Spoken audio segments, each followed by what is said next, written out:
欢迎收看关键时刻。今天是中国举办上合会日子，他办得非常风光，他的盟友来了，他的国际上的面子通通有了，同时他的经济的面子也有了。为什么会这样讲？你看到今天中国不管是恒生指数、上证指数、沪深300指数，通通都涨，甚至他最引以为傲的 AI 股，你看到了寒武纪现在已经1448点，它未来恐怕会超过这中国的股王茅台往上来冲。但这就是我要提的问题所在，因为现在中国出现了一个中国经济，却有2种不同的版本。你看到就在93阅兵的前夕，有人捕捉到在重庆大学竟然出现了这一张反共的标语投影，你看到上面写什么？打倒红色法西斯，来推翻共产党的暴政。你觉得这只是一个单一的事情，没有什么不对？我们特别再找到另外一张，这一张是贴在一个中国非常常见的，就以台湾来说，布告栏上面。布告栏上面通常都会有一些招工的启示或者是一个通知，但是我们怎么也没办法想到的是，这一张布告栏上面竟然写着总书记下台。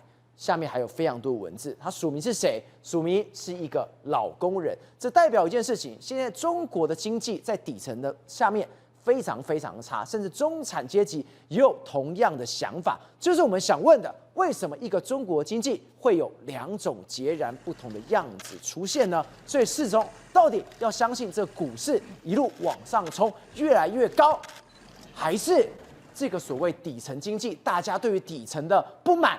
这一种对于底层没办法吃饱、想要反抗的心呢？没错，是让我跟大家讲，股市是一时的，但是真实的经济状况是永远的这个状况。为什么这样讲？今天9月1号，中国有非常多的这个新智慧上路，而且还有上合会召开。中国股市呢，在今天表现不错，都创了约莫是短期以来的这个接近新高的这个位置。尤其是中国的股王啊，现在出现股王争霸战，就寒武纪呢跟贵州茅台，贵州茅台是以前的股王，寒武纪这个 AI 股要变成了新的股王，所以啊，中国的经济应该不错啊，因为股市创新高啊。可我就讲，大家的人民的大部分人的口袋也是苦哈哈。为什么这样讲？因为事实上，你看，这是在这个阅兵前夕的时候，在重庆大学出现的这个投影，我们说很多社会现象可以解释经济的真实状况。你看第一句，起来吧，不愿意做奴役的人们。事实上，这就是中国国歌《义勇军进行曲》的第一句，对，起来反抗，夺回自己的这个权利。没有共产党，才有新中国。自由不是这个购买夺回去，然后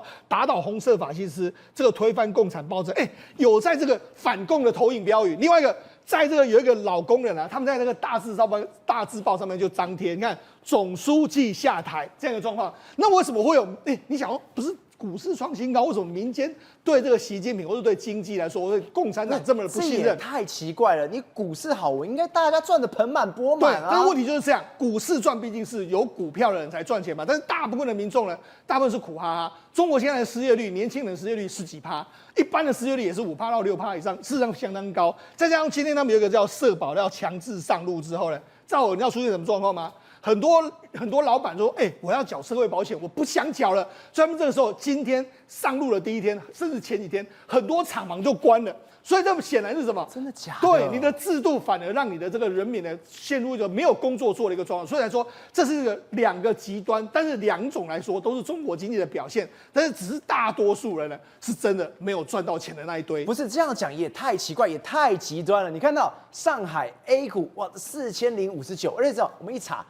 这个是10年的新高，上证指数已经创10年新高，没错，上10年的新高的时候，那时候是在2015年的时候，那后来就急跌嘛，但是后来好不容易，现在又站上了4000点的这个大关，在 A 股。那尤其是中国非常火热是什么？过去大家可能对这个中国股市的这个股王叫做贵州茅台，对不对？那现在变成寒武纪，照你看寒武纪一路的狂涨。那涨到现在为止来说，1449块，然后这个所谓的贵州茅台是1476块。过几天的时候，搞不好寒武纪就会超越这个贵州茅台，成为中国的股王。好，那成为中国股王，那代表什么？代表当然就是 AI 的世代来啦，所以呢 AI 很好啊。可是赵总你知道吗？这个寒武纪我们来看一下，它到底是涨真的还是涨假的？你看这几天的时候，你看寒武纪自己还出来发表说，我们这个股价已经脱离了基本面的风险啊，投资者要参与交易可能面临到比较大的风险啊，敬请广大的投资者务必要充分了解二级市场的交易风险，确实提高这个风险的意识，然后理性的这个投资，并注意这个投资风险。对啊，所以它已经涨到寒武纪发了股票交易风险的提示公告。对，没错。为什么这样说呢？照你知道，事实上它一直在亏损状态。从2020年到2024年，你看每一年都亏了4亿啦、8亿啦、12亿、8亿、4亿这样一个状况。对，它也是因为什么会涨成这样？因为它今年第一次获利，上半年的获利是大约约莫是赚了10.38亿元。但是你看，你也没办法弥补过去的亏损啊，过去累亏54亿，你今年只赚了10.8亿，还是亏损啊。好，那尤其是现在网络上，因为中国都在炒股票嘛。那炒股票呢，就出现很多这个不实的传言，就说这个阿里要采购寒武纪的这个状况，就那样搞到阿里出来否认说没有，我没有要这样做。好，那我们跟他讲，到底有没有偏离基本面？当然显然是有啊。为什么？目前为止的寒武纪它的本益比是595倍。我们曾经在节目上讲，台积电目前的本益比呢，大概还不到20倍。对，那辉达的本益比大概40倍。他们了不起，就是国际级的公司都是这样一个数字。然后你595倍，那你说这有没有泡沫化现象？当然有泡沫化的这个现象。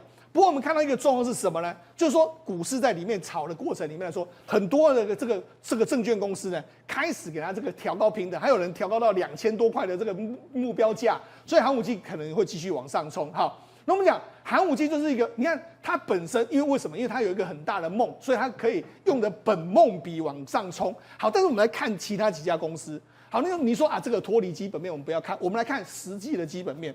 叫中国的一个非常知名的外卖平台叫美团嘛，对不对？那你说第二季收入有没有增加？有，它收入了918亿，因为他们有促销嘛，对不对？然后获利大幅缩水，为什么？只有变成2.26亿元左右一个数字哦，但它这个降了多少？98%。就去年我赚100亿，现在变成是赚了2亿多，然后净利率来说，从13.7降到0.2，几乎没有赚钱啊。很可怕的事情，当你今天收入比去年多，应该是要赚钱啊，对，结果你的利润却缩水，对，那告诉你什么？告诉你就是我是在反正我就打肿脸充胖子嘛，我为了把营收扩大。那你看为什么这样说？你看美团的销售还有行销开支，从2024年的第二季148亿。暴增到这个225亿，也就是说，因为他要打这个折扣战，对，所以花了很多钱，导致他整个获利就受到影响的一个状况。所以为什么会亏损就是这样子？好，那你说这种就是内卷嘛？你内卷到中国市场出问题。再另外第二个，我不是讲内卷，还有另外一个非常重要的产业就是汽车，对，电动车。好，我们来看电动汽车。电动汽车，比亚迪它也发布这个财报。它发布财报的时候，你可以看到说，第二季度它最新的一个季度，它事实上这一次的这个整个卖车辆还蛮不错咯，因为它目前为止来说卖车辆是这个世界第1大嘛，对。但你看它的归属母公司的净利率同比就跟去年相比的时候衰退了30%，所以你看，比亚迪这样，那美团这样，那你就知道说，事实上整个中国景气是怎么样，大家其实看得非常清楚嘛。好，那我们就讲。那这个泡沫来说的话是怎么样一个状况呢？泡沫来说，简单来说就是炒高了股票之后呢，很多人就开始准备要割韭菜。你看这个高盛就开始说，你看这个寒武纪非常好啊，就开始说了很多鬼故事。高盛竟然上调寒武纪目标到2104元，对，没错。现在来，我们刚才谈1440，把它上调到2000呢，还有5成。那为什么这样说？你开始看。把2025跟2027年的利润都算出来，就2027年会来到77亿啊，所以我们目标价把它调到2104块。那这个当然是有点夸张了，我觉得有时候的泡沫的时候都是这样。好，那我们讲，那还有一个中国的招商银行。招商银行来说呢，它最近业绩也不错。为什么？它发布半年报，然后实现的约莫营收是1699亿，然后它的净利润是大概749亿。为什么？因为它财富管理的这个业务增加，他们在私营银行这一部分来说就赚了非常多钱。好，那另外一个就是什么？那中国把钱拿到哪里去？把它移转到海外去。你看，这就是这样子。股市赚钱，然后进到财富管理，然后财富管理之后再流到海外去。为什么这样？这是《华尔街日报》的报道。他说什么？中国洗钱者透过美国银行系统转移巨额非法资金，他转移的是多少？3120亿美金左右。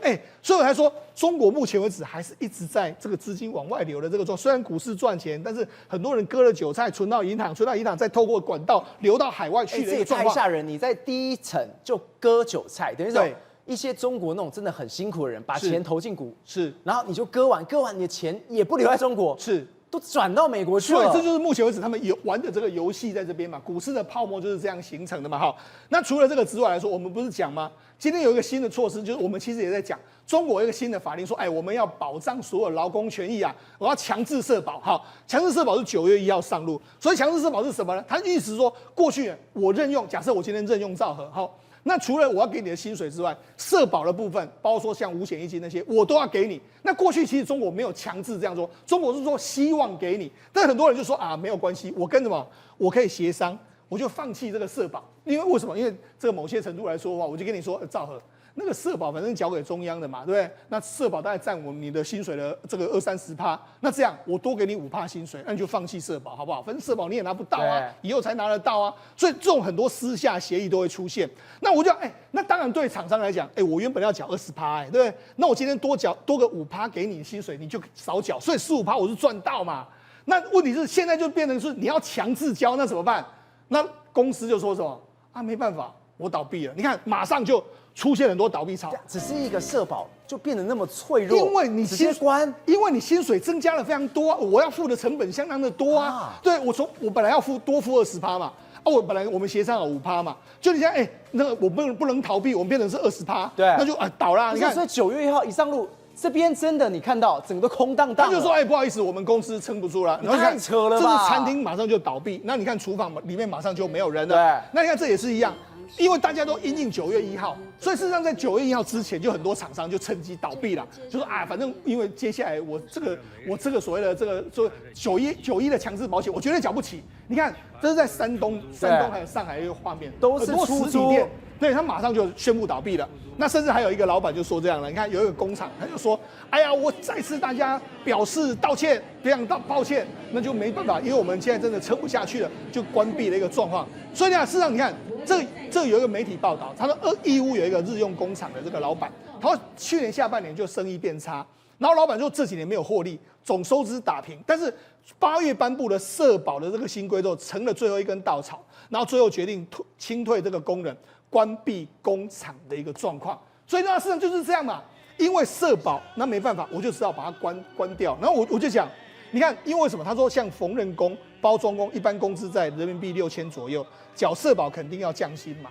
我就说原本可以内涵在里面，现在没办法，我要缴啊。他说这个人说我准备要来走，工资6500，结果工资发完之后折扣了1500，扣了1500，所以社保要缴1500。对啊，所以我在说嘛，那这个部分来说的话，当然就是大家这个厂商要吸收，还有你要吸收嘛，那2个人都不愿意缴啊，所以过去才有所谓不愿意缴嘛。但是问题是，你看社保一出来之后，整个厂商跟人全部都倒，对，很多就出现倒闭潮的一个状况。反正这个业者就说，那我也就倒闭算了啦。好，那所以你看，事实上9月1号，你看9月1号社保新规来，老板没变，公司没变，4000块工资也没变，只是工作变成了兼职。为什么？把你弄成兼职啊？兼职来说就不用缴社保，因为你只是兼职员工啊，所以现在变成是很多就变成是兼职，从原本的这个正职变成了这个兼职的一个状况。那甚至你看这个深圳的海大服饰集团就说什么我们公司陷入经营困局，没办法恢复生产啊，公司决定即日起停止发放停工待遇啦，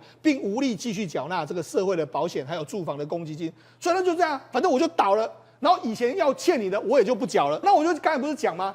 一开始我不是说吗？有工人呢，居然贴出这个大字报。你看这个大字报，它是署名叫做这个老工人，他是说什么？总书记担任的政治工作效果不明显啊，贪污分子团结化、集体化的这个形式出现而成为合理合法的这个行为。他当然在骂习近平，他要求他下台的一个状况。好，那为什么要求他下台的一个状况呢？因为事实上现在中国中央，我讲。除了中国一般的民众没有钱之外，照那地方政府也没有钱，因为地方政府现在目前为止也是负债累累。负债累累到什么状况呢？照那警方没有钱，那警方没有钱，那他在做什么？这是在中国流传的一个，他在干嘛？他偷玉米。因为为什么？警察巡逻下车就要去偷玉米。对，因为为什么？因为事实上他最近呢，这个工资也发不下。你知道最近很多中国的地方政府的工资是发不下来的，然后他就从玉米田啊，然后就拿了几穗的玉米，然后就拿到这，而且旁边车里面还有其他的警察这样。那你知道，事实上这已经不是第一次了，这很多画面都是这样。你看，警察就来到这个小农这边啊，然后这边小农这边，然后马上就拔了这个很多，就是说，我要来巡视，然后巡视的时候就偷偷拔了一些这个玉米就拔走了，就这样。那人家农民也不敢说什么，所以他实际上就是这样。因为这也太可怕，农民就已经过得不是那么好了，结果你警察来这边，人家还在那边整理的时候，结果你从后面直接来去给人家拿走，对，甚至这个是有拍到，没拍到或许直接怎么威胁你，你要不要给？对，所以你看，事实上这告诉你什么？吓死人了！告诉你什么？不是一般民众没有钱之外，连地方政府、连警方他都没有钱的嘛。所以我才说，目前为止来说，整个中国景气绝对不是我们表面上看到股市创新高没有错，但是事实上一般民众也是不太过得不太好。实际上这个现象也不是只有中国是这样，在台湾似乎也是这样，在美国似乎也是这样。永远都是股市赚，永远都是有钱人会赚，但是绝大多数的民众其实还是苦哈哈的。宇轩，我们刚刚特别提到什么？现在的确中国股市一路涨上来，但是问题是什么？从标语到几个画面出来，告诉我们一件事情：现在中国底层人民现在过得真的非常差。我们前面有特别提到，为什么会说差？因为在这个重庆大学的标语，这个标语真的是吓死人了。为什么？因为除了这个标语的字之外，甚至现在被传什么？这个标语竟然出现整整50分钟。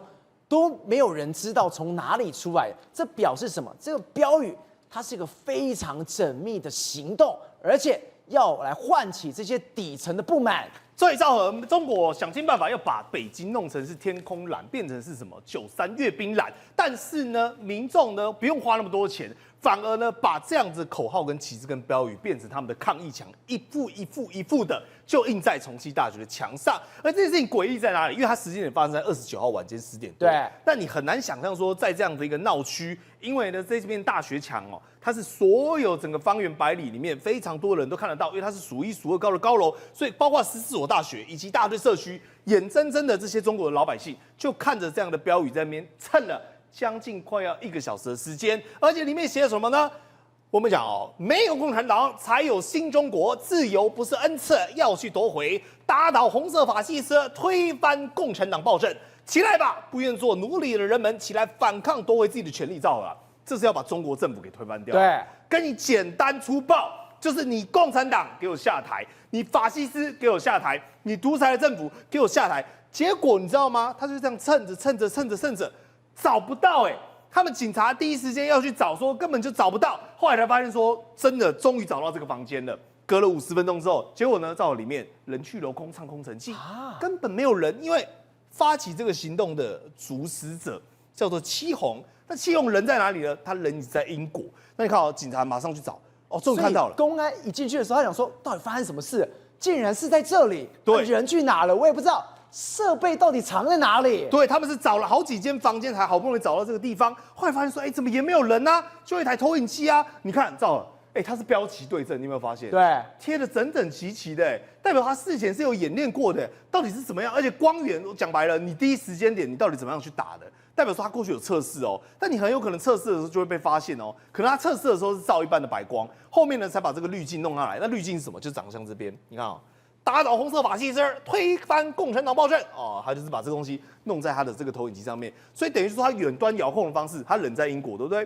他已经先安排好这个饭店，租了好几天之后呢，把它架设好，然后人先潜逃到国外去，潜逃到国外去之后呢，把这个我们讲的镜头就摆那边，等于说他远端一启动之后，他会咔咔咔咔就有1、2、3，我们刚才讲到了好几种样板。那他说为什么我会做这个行动呢？他说我是受到感召。还记不记得2022年的时候呢？彭丽发那时候在北京4通桥也是一样差不多的时间点，不要核酸要吃饭，不要封锁要自由，但这个就是很粗暴了哈，就直接挂一个布条就是把它这样挂在这边去。但是呢，更雷同是什么？是柴松。柴松在2023年的时候呢，也在两会召开之前，同样是在重大事件前，从美国远端遥控说打倒共产党，打倒习近平就直接把它印在这个山东济南的大楼上。所以呢，你再回过来去看这个呢，它的背景到底是什么？这个戚红说，其实我也不是什么一般人。早年呢，我经济状况也不好，我16岁就辍学了那后来在广东的这个东莞呢，北京这个地方打工。那2006年的时候呢，为什么我对中国共产党这么愤慨呢？因为我被中共警察非法逮捕，关押了20多天后遣返重庆老家。所以他说，从这个4通桥触发他之后呢，他就一直想要就跟白纸运动一样去进行这样的活动。照了，他跑到英国去，而且不是自己一个人带着家人，20号的时候就已经离开，代表他去英国已经去了9天因为他21号就到英国了，对不对29号才发动。那我这时候就冒出几个问题。第一个，你有去过英国都知道哈，你吃那种最便宜的那种便餐哦，等差不多4欧8块，贵死了。贵松松，大嘛贵，加嘛贵。那你一个这么贫困乡下出来的人，你怎么有这个经济实力跟能力待英国？再第二个，你是非法居留呢，还是说你在当地有自产？不知道。而且这个行为之缜密，而且是科技缜密。虽然他说我就是参考别人啊，网络上设备买啊，我就下来弄啦，就后来发现说关键的核心的这些家人都已经被他带走。所以我觉得这个案情没那么单纯哦。你说他是他个人所为，还是说有境外势力呢？我们讲里应外合，不知道。但是呢，可怕在这边，因为后来警方真的找不到人嘛，所以你知道跑到哪里去吗？跑到乡下去。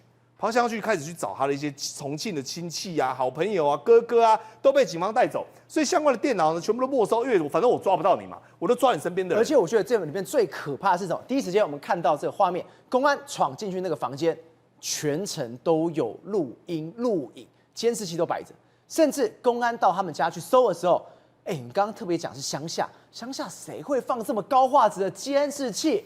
这都是真的是预谋有备而来的。对，赵，你仔细看哈，因为他这个画面其实很清楚哈，原本房间是暗的，然后警察冲进来之后呢，找了灯把灯开了之后变亮的。那我反问一个问题哈，房间怎么会有监视器？对，你房间监视器哪来的还有你看到他仔细写，他说什么？朋友您好，我不知道您是谁，暂且称呼你一声朋友，因为你已经把我当你的敌人了。他在干嘛？他进行心脏喊话。他的意思说，这些公安呐，其实我们都是一起的，我们都是受到共产党的罄竹难书，所以呢，不要助纣为虐。你即便现在是受益者，或者是说呢，有一些网络上的我们讲树山带啊，那不要忘记说，在这片土地上哦，从苏共以来夺取政权哦，多少家破人亡，他们就是法西斯。换言之，人走了就算了，留一个投影就算了，还要再给你这封信，而且各位，他还有接受专访哦，他在离开之前还有接受专访。哦，不管是在前或者是后，所以代表这整件事件很显而易见的，不只是一个个人的我们讲的行为民意的一个反扑，而是呢非常缜密的针对中国的93而来，就是要给中国共产党洗得一脸难看。玉凤，我们刚刚也在讨论一件事情，中国现在的经济到底是好还坏？今天你股市一路上去，我们说这是跟泡沫化一样，但现在《纽约时报》给了我们一个答案，他直接说什么？他点出的是中国的，来我们看到。购物中心建设热潮背后的繁荣与困境，他这边实在是讲什么？他说中国现在遇到一个大麻烦，就是购物中心现在从2013年已经翻了一次，到了非常非常高，将近有7000家。这是《纽约时报》他们就做的一个报道，在报道里面你会发现说呢，奇怪，为什么这些商业物产越来越多呢？这些商业地产什么意思？就是拿来做写字楼跟购物中心。为什么地方政府一定要做这些购物中心？已经很多倒了，但为什么要继续做呢？因为这就是一个特殊的一个税制，很多的税呢中央收走了，那地方你怎么弄呢？尤其是前面几年你要在拼 GDP 保8、保6、保7的时候，对，我不盖东西，那我怎么有办法把 GDP 给弄起来呢？所以不管你盖完之后有没有厂商进驻，我就第一时间我就是要盖。如果运气好，盖了招商可以的话，我还可以收什么？收很多很多的购物税。可是，在2013年有一个拐点，你看现在这边来讲都没有啦，没有人，购物中心里面，甚至到最后连招商也招不到了，都变成鬼城了。可是呢，这条路一路走到灰，没办法停下来。为什么？第一，我要 GDP； 第二呢，我希望有这购物税。所以呢，每个地方政府就像是在乐透一样，不管怎么样，我就来盖看，盖好了就好，不盖好的话，没有生意也没关系，我至少还有 GDP。所以你看哦，这一家其实很特别，它是大连的银泰城的苹果店，它可以说是 Apple 的单店进入到中国大陆的前面那一批。结果呢，你看哦，你在台湾你有看过苹果的专卖店关门的吗？怎么可能？比较少吧？那个人都超级多的。对，他就关了。可是呢，你不要担心哦，大连这一间银泰城关了之后呢，其实它在旁边的另外一个奥林匹亚广场，只距离2.5公里。所以呢，这些员工就跑去那个地方了。所以呢，你会觉得很特别一件事情是说，如果这2家 Apple 专卖店，你干嘛开那么近？但是地方政府要求的时候呢，你就得开下去。而且我们刚刚讲，苹果很少会变成什么，直接来关店。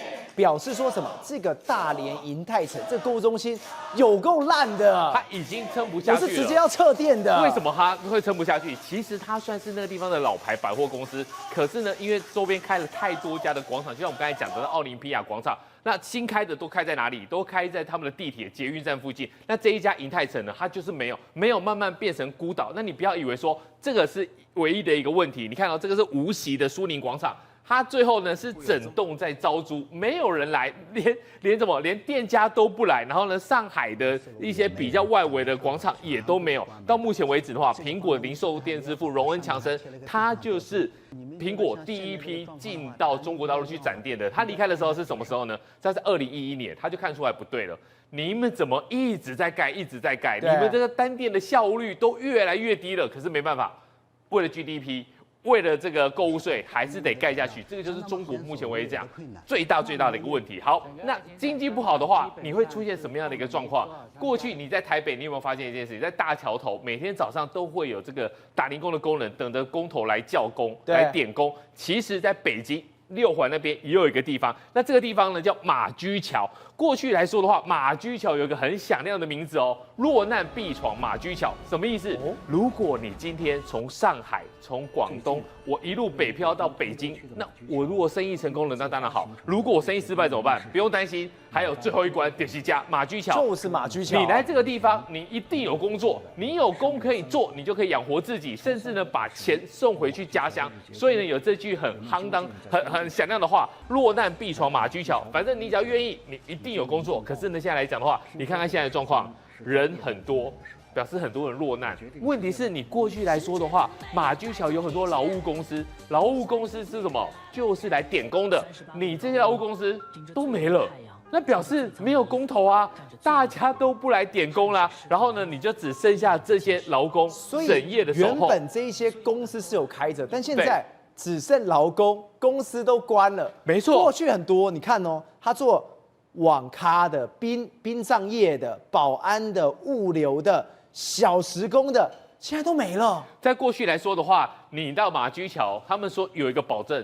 你再不管怎么样，总有保安吧？对，每个公司都需要保安吧？每个商场，我们刚才上一页才强调，每个商场都有保安吧？现在都没有了，什么工作都没有了。然后呢，偶尔来的时候呢，你会发现他的工资快速的下降。有一个包工顾先生，他来这个地方的时候呢，他要找什么？找包装工，包装水果的。你知道吗？1个小时的劳务费竟然只给了16块，16块人民币折合台币是多少钱？80块。80块一个小时，80块一个小时，但是呢，很快20个人，他说已经招到18个人了，很快就招满了。所以呢，现在工作很少，人很多，但是呢，你到了马驹桥之后呢，以前是搏一个翻身，但现在你根本翻不了身。但你翻不了身，最惨的一件事情是什么？你也不能回乡，回乡又要一笔旅费，而且你的家人可能还在家乡，你的小孩嗷嗷待哺。他说他来这个马驹桥很久了，你知道吗？他来到这里之后呢？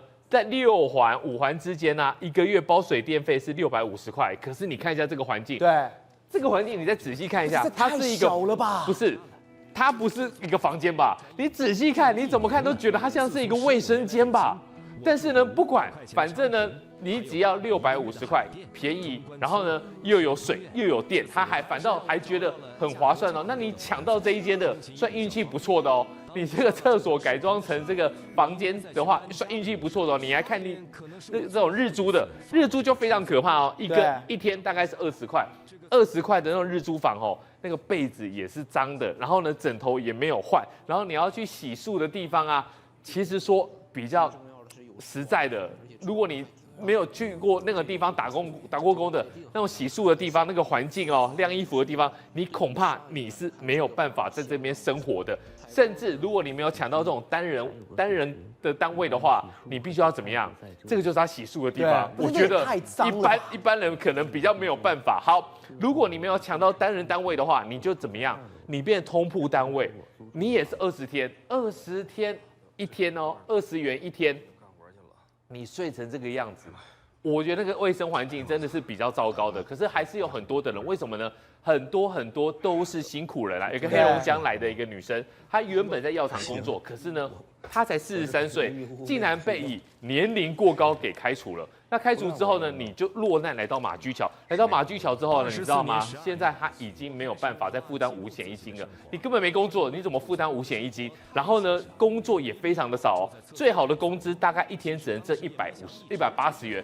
180元还不是每天有，他一个礼拜7天，每天都去点工，等着，最多就是4、5天的时间而已。他说他的小孩13岁，还在黑龙江等他，所以他不能回去。问题是工作是越来越少了。好，另外来说的话，还有一个老李，他来自河北，他说现在非常惨哦。对，第一是工时变长了，以前一天只要做8个小时，然后钱还比较多，现在可是他做什么？他做快递的这个那种快递要帮他检物的，日结才150元呢。然后呢，而且他是早上7点待到晚上7点，对。然后因为他要去工作，又要再回家，路途耗时，结果他光是一天上班要花15个小时，15个小时，工时变长，工资变少。可是呢，这些人有没有办法离开马驹桥？没办法，你要回家又是一笔钱。所以呢，现在这个就是中国经济最大的一个困境。国正，我们刚刚特别讲，现在中国的经济呈现2个状况，尤其什么？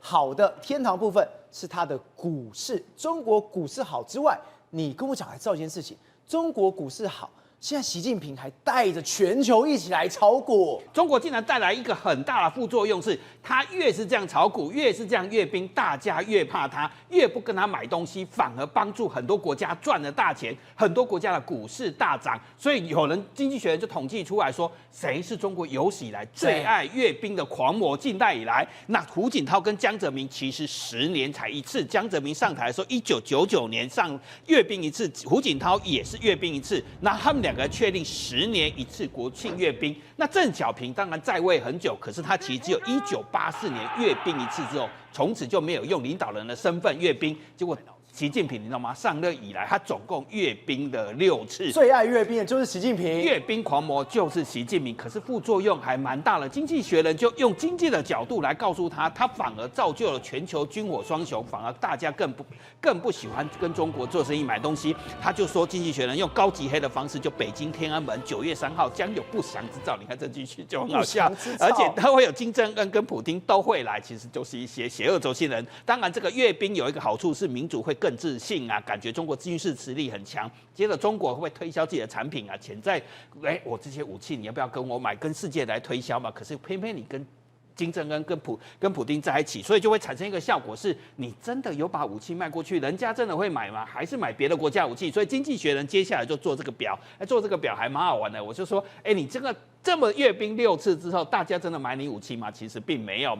从今年2025年3月最新的全球10大军火出口国，第1名是美国，那第2名你没有想过，竟然是韩国，而且韩国还真的蛮厉害的，包括坦克相关的车辆已经出口这么多了，再来它飞机出口虽然没有美国多，它还慢慢崛起了，再来它在武器飞弹这边也蛮多的。第3名，你有没有想到是意大利？第4名竟然是德国，德国军事工业正在慢慢崛起，再来是法国。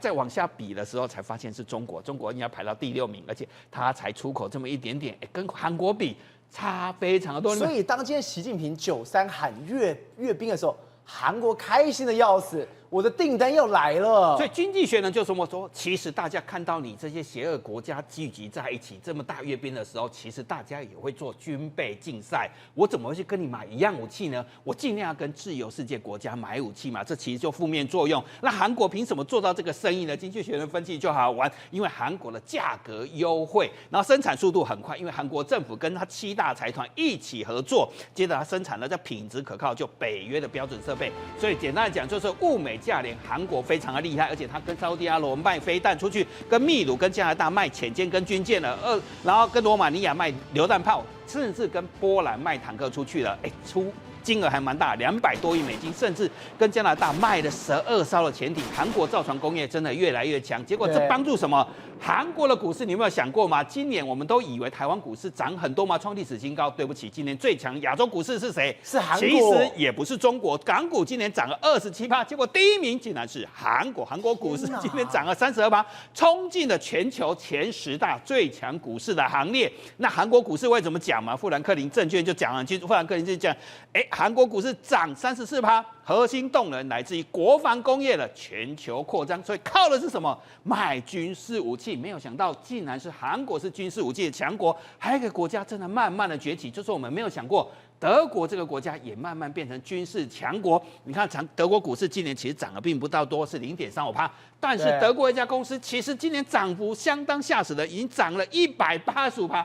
就是专门做坦克跟坦克炮的莱茵金属，今年涨了185%，因为大家都看到了，如果你跟普丁站在一起，你跟真正跟站在一起，你在扩张军备的话，欧盟正在进行2战以来最大的军事扩张，所以军工股翻倍涨了185%。德国从来没有像过，所以我们都以为德国工业现在很惨吗？其实没有，德国军工业正强。还有一个国家也因为这些邪恶轴心国受益。包括俄乌战争里面大放异彩，就是土耳其的拜卡公司，因为所有的无人机几乎都来自于土耳其拜卡这家公司。那它是谁支援它？其实德国提供它光学元件，美国提供它相关的技术。现在红到怎么样？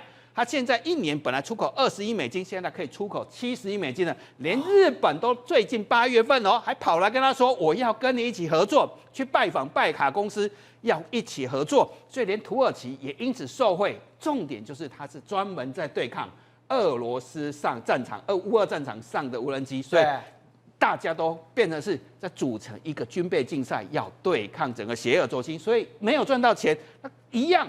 台湾习近平这样阅兵，其实台湾也在做准备，所以我们的股市也大好。谁在大好？军工股大好。我们知道，我们有7000亿的特别预算要购买很多军事武器嘛。这些军事武器一购买的话，台湾军事工业其实我们过去没有这么多的军工概念股，现在一算下来，包括飞弹设备、包括潜舰、包括通讯、无人机、军事设备。